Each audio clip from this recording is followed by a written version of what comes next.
Dalam sebuah pernyataan resmi, para pejabat tinggi negara mengatakan bahwa di Rempang Eco City akan ada pabrik kaca gelas yang produksinya terbesar nomor 2 di dunia. Namanya Xingyi Glass. Xingyi Glass akan membangun pabrik kaca dan solar panel senilai 11,5 miliar dolar atau hampir 170 triliun rupiah di Pulau Rempang. Oke, sebentar.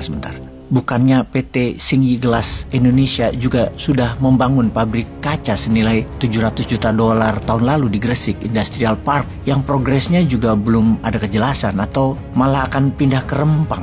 Tapi ini memang seru sih. Begitu pejabat menyebut nama, memang netizen Wakanda itu paling iseng. Mulailah nama tersebut diutak-atik di Google. Itulah kritisnya anak generasi digital yang melek informasi, yaitu generasi milenial dan generasi zilenial. Perusahaan apa Xingyi itu? Duit dari mana 170 triliun itu? Katakan dalam 10 tahun membangunnya. Tetap saja jumlah uang investasi tadi sangat besar. Lalu perusahaan gelas nomor 1 di dunia itu di mana? Berapa kapasitas produksinya? Berapa revenue nilai jualan pabrik gelas tadi setahunnya? Mulai macam-macam dah tuh di benak netizen muda. Mereka pun langsung cari data. Netizen sekarang memang sudah pinter-pinter. Provokasi buzzer rupiah nggak mempan. Yang banyak memuji-muji pejabat itu udah nggak mempan. Perkataan pejabat semua diuji datanya. Misalnya, pejabat menyebut Xingyi akan mendirikan pabrik gelas nomor 2 di dunia. Maka di tangan ini langsung mencari siapa penghasil pabrik gelas nomor 1 di dunia. Dan terlampir ini adalah daftar 9 gelas manufaktur di dunia, yaitu nomor 1 Beijing Glass Group dengan nilai penjualan per tahun 80 billion dolar. Dulu namanya Peking Glass, berdiri tahun 1940. Kemudian nomor 2 Saint-Gobain dengan nilai penjualan 56 billion dolar. Berdiri sejak tahun 1665, berkantor pusat di Paris, Prancis. Kemudian nomor 3 Pittsburgh Plate Glass Industry, nilai sales per tahunnya 17,5 billion. Berdiri sejak tahun 1883 di Pennsylvania, Amerika. Nomor 4 AGC, nilai sales penjualan per tahun 15,3 billion. Bermarkas di Tokyo, berdiri tahun 1907. Nomor 5 Corning, nilai sales penjualan per tahun 14,2 billion, berdiri sejak tahun 1851 di Corning, New York, Amerika. Di nomor 6 Nippon Seed Glass, nilai sales penjualan per tahun 5,2 billion, bermarkas di Tokyo, Jepang, berdiri sejak 1918. Kemudian nomor 7 Vitro, nomor 8 Pilkington, nomor 9 Cornwall Glass. Dan dapat dipastikan tidak ada yang namanya Xingyi Glass. Yang mana di Pulau Rempang nanti katanya Xingyi akan menjadi perusahaan manufaktur nomor 2 gelas terbesar di dunia. Mungkin mendekati Beijing Glass. Mungkin angkanya 50-70 billion dolar atau 750-1000 triliun rupiah nilai penjualan per tahunnya. Wih, sangar ya. Karena jumlahnya sangat besar, penting untuk mengusir para pemilik lahan penduduk asli Melayu di sana.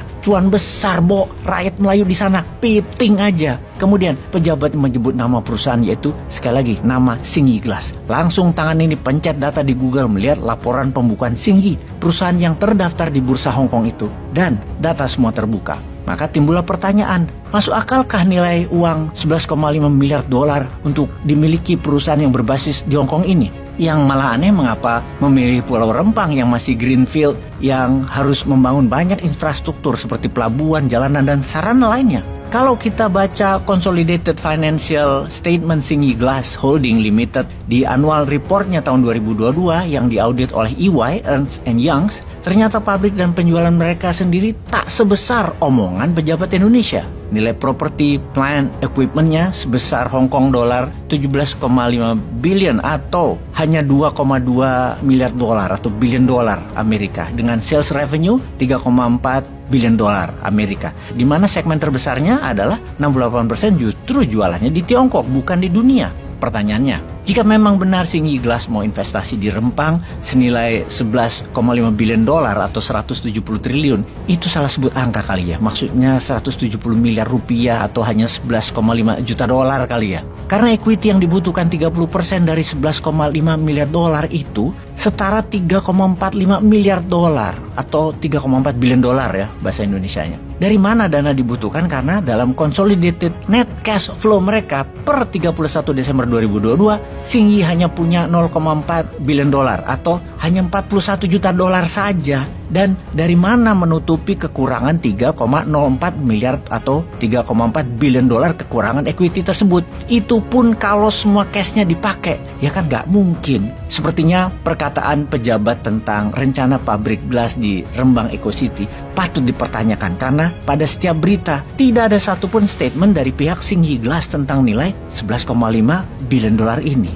Info-info pejabat seperti ini ada baiknya para pihak yang menyatakan, misalnya seperti Opung dan Tesla, ya jangan Opung aja yang buat pernyataan, pejabat Teslanya juga, atau pejabat dan pengusaha mana deh yang mau bisnis, join komitmen untuk buat pernyataan bersama, jangan sepihak begitu terus. Ini semua supaya tidak ada dusta di antara kita, supaya tidak ada air mata dari gas air mata di antara kita, supaya tidak ada warga Melayu yang sakit hati sama Tiongkok yang difasilitasi oleh pejabat. Juga tidak ada rakyat yang tidak respect sama tentara dan polisi jadinya. Wahai pejabat, demi apa sih kalian semua ini? Peace.